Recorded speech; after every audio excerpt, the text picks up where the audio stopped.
Hello बच्चों, let's see the question. For what value of R the net resistance of the circuit will be 18 ohm. Here the circuit is given and four options are mentioned. To answer this question, first we will discuss here the key concept, and here the key concept is series and parallel combination of the resistances. तो जो हम यहाँ पे बात करते हैं series and parallel combination of resistances, उस particular case में हमारे पास यहाँ पे जो सीरीज का इक्विवेलेंट रेजिस्टेंस गिवन होता है, अगर हम इसकी बात करें, ये हमारे पास अलजेब्रिक सम के बराबर होता है of all the given resistances. यानी अगर हम इक्विवेलेंट रेजिस्टेंस की बात करें, ये बन जाएगा R1 plus R2 plus R3. और अगर हम बात करें यहाँ पे पैरेलल कॉम्बिनेशन के लिए, तो पैरेलल कॉम्बिनेशन के लिए जो इक्विवेलेंट रेजिस्टेंस की वैल्यू होती है, it will be given as 1/R equivalent equals 1/R1 plus 1/R2 plus 1/R3 and so on. साथ में जो इक्विवेलेंट रेजिस्टेंस होता है इन पैरेलल, अगर हमारे पास केवल दो ही रेजिस्टेंस दे रखे, उसके लिए हम यहाँ पे जो डायरेक्ट फॉर्मूला है उसे यूज करेंगे. That will be R1 into R2 divided by R1 plus R2. Now according to the question, हमारे पास जो सर्किट गिवन है, यहाँ पे दो टर्मिनल दे रखे हैं A और B, और इस पूरे का जो इक्विवेलेंट रेजिस्टेंस है वो हमारे पास 18 ओम के बराबर है. यानी हम यहाँ पे लिख सकते हैं R इक्विवेलेंट इक्वल्स 18 ओम.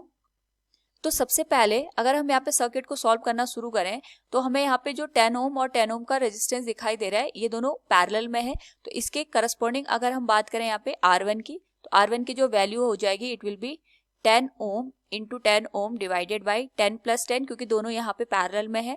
तो जो वैल्यू आ जाएगी that will be equal to 5 ohm. यहाँ से अगर हम अपने सर्किट को रीड्रॉ करें, तो ये कुछ इस तरीके से बनेगा. This one is terminal A, यहाँ पे आ गया 10 ओम का resistance. Here is the resistance of 10 ohm, and यहाँ पे हमारे पास जो रेजिस्टेंस है R, हमें इसकी वैल्यू फाइंड आउट करनी है. फ्रॉम हियर जो हमने इक्विवेलेंट रेजिस्टेंस निकाला था दैट इज R1, इसकी वैल्यू आ गई 5 ओम के बराबर. और इसके करस्पॉन्डिंग यहाँ पे जो वैल्यू हमें देखने को मिली है that is of the 10 ohm, and this whole value will be connected to the 10 ohm here. ये यहाँ पे 10 ओम के साथ कनेक्ट हो जाएगी. ये जो टर्मिनल है हमारे पास, this one is given as B. Now यहाँ पे ये जो रेजिस्टेंस है, this one is of the 10 ohm. 10 ohm का कनेक्शन R1 के साथ सीरीज में है, दोनों में सेम करंट फ्लो करेगी. सेम करंट फ्लो करेगी, तो यहाँ से अगर हम इन दोनों का इक्विवेलेंट निकालें, that will B R2 which will B 5 Om plus 10 ohm. ये हो जाएगा हमारे पास 15 ओम के बराबर. नाउ इसके करस्पॉन्डिंग अगर हम यहाँ पे सर्किट को ड्रॉ करें, ये आ जाएगा 10 ohm. This one will be R, this one will be 10 ohm.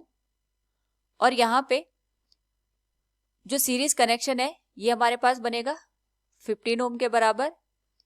This one will B of the 10 ohm, ये हमारे पास 10 ओम के बराबर आ जाएगा, and this will be terminal B. Now यहाँ पे जो 15 ओम का रेजिस्टेंस है वो 10 ओम के साथ अगर हम देखें तो ये पैरेलल में कनेक्ट है. दोनों का यहाँ पे एंड टू एंड कनेक्शन बन रहा है. ये जो टर्मिनल है इस वाले टर्मिनल के साथ डायरेक्ट कनेक्ट है, ये वाला टर्मिनल इस वाले टर्मिनल के साथ यहाँ पे डायरेक्ट कनेक्टेड है. तो यहाँ से हम इसको लिख सकते हैं R3 will be 15 ohm into 10 ohm divided by 15 ohm plus 10 ohm. ये हो जाएगा हमारे पास यहाँ पे 6 ओम के बराबर.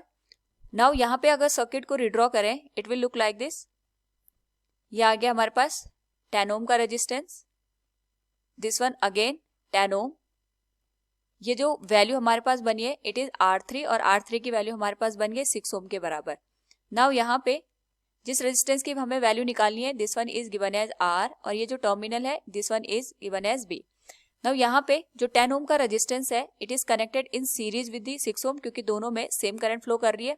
10 ओम और 6 ओम में दोनों में सेम करंट फ्लो करेगी. तो यहाँ पे जो इक्विवेलेंट रेजिस्टेंस बनेगा इसको हम यहाँ पे R4 से इंडिकेट कर देंगे, and the value of R4 will be given as 10 ohm plus R3 which will be given as 10 ohm plus 6 ohm. ये हो जाएगा हमारे पास 16 ओम के बराबर. सो जो न्यू सर्किट आएगा, अगर हम इसको ड्रॉ करें यहाँ पे, ये आ जाएगा 10 ओम के बराबर, और ये आ जाएगा 16 ओम के बराबर. नाउ यहाँ पे जो रेजिस्टेंस हमें निकालना है it will be in parallel to the 16 ohm. अगर हम इसको यहाँ पे ऑब्जर्व करें तो ये दोनों के जो टर्मिनल है एंड टू एंड यहाँ पे कनेक्शन है. ये टर्मिनल डायरेक्ट इस वाले टर्मिनल से कनेक्ट है, इस वाले टर्मिनल का कनेक्शन इस वाले टर्मिनल के साथ हमें दे रखा है. दोनों के अक्रॉस पोटेंशियल डिफरेंस भी सेम होगा.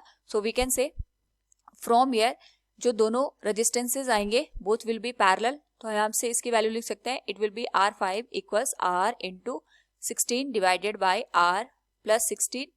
और यहाँ पे जो हमारे पास R5 का रेजिस्टेंस बना है ये डायरेक्ट यहाँ पे 10 ओम के रेजिस्टेंस के साथ सीरीज में कनेक्ट हो जाएगा, यानी इसकी वैल्यू आ जाएगी यहाँ पे R5 के बराबर, यह आएगा terminal B and this will be terminal A। तो 10 ohm and R5 will be in series, so from here we can say R5 plus 10 ohm it will be given as 18 ohm, ये हमारे पास equivalent resistance के बराबर आ जाएगा, यानी R5 की जो value होगी it will be given as 8 Om.